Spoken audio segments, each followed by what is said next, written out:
I'm Josh McPhee, this is For the Love of Food, and today I'm gonna rip on McDonald's. If you having girl problems, I feel bad for you, son. I got 99 problems.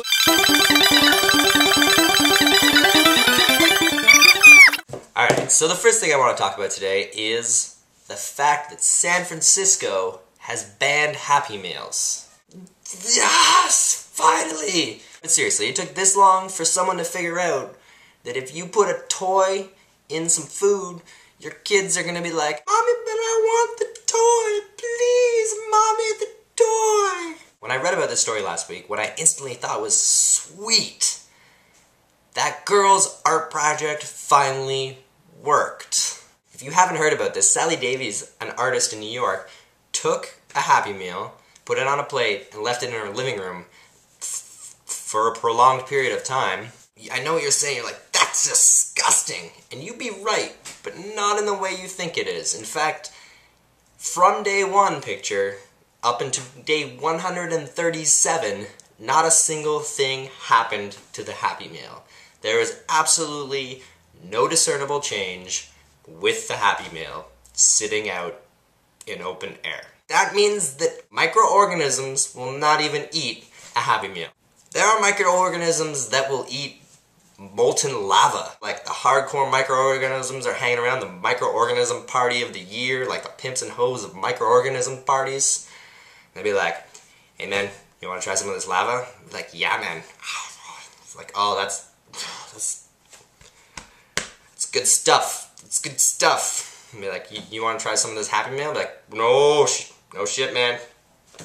That shit will kill you. But you have any milk? Cause man, that lava is like, whew, it's just like, it's on the outside of my lips, you know? More of the story, stop feeding your kids Happy Meals. Because if you feed them Happy Meals, you're just proving that the microorganisms are more intelligent food-wise than you are. Yeah. Moving on to the kitchen! Alright, so today on how to do things in the kitchen really quickly, we're gonna learn how to cut apart a pepper really quickly. Things you need: pepper, knife. Alright, first thing, take off the top. Boom, done. Second, take off the bottom.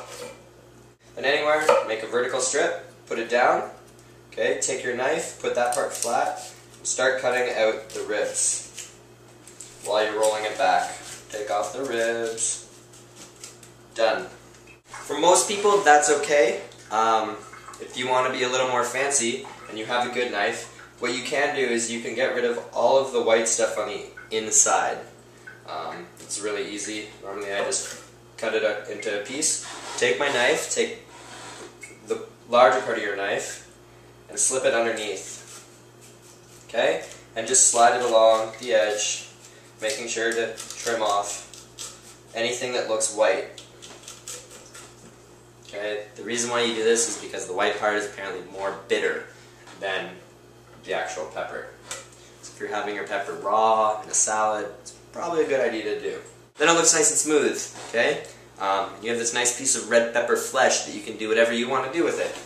If you want to turn it into triangles, you can. That's just for eating. Okay, or you can turn it into strips. Take it from strips, put them together, and if you want little pieces, turn it into little pieces. That's how easy and quickly you can deal with the red pepper. Done! The biggest comment I had last week was, "Josh, do you feel the same way that you do about garlic presses as you do electric can openers?" No, I don't. Because garlic presses, and you actually use your muscles or your hands. We do use garlic presses for our raw foods. Again, with buying a garlic press, I would say don't chintz out because it's probably gonna suck. More importantly, make sure it's cleanable. Make sure it can come apart.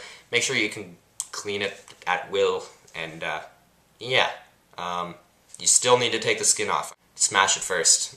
Put it in your garlic press. It'll make life easier.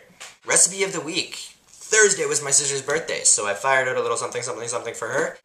My favorite dish out of that was a grilled portobello mushroom in a porcini cream sauce, except I went a little crazy and made it a morel cream sauce, which was pretty awesome. Great thing about that, guys, is that I served it over top of beef tenderloin. If you like steaks, check out that recipe. Not hard to make at all. Next time you make a steak, fire some of that up, put it over top, and you will not be disappointed whatsoever. Check out all the links in the links section below here. And that's it. Check me out on Twitter. I'm on Twitter now. Till next week, buon appetito. That's good eats in Italian, just in case you didn't know. What?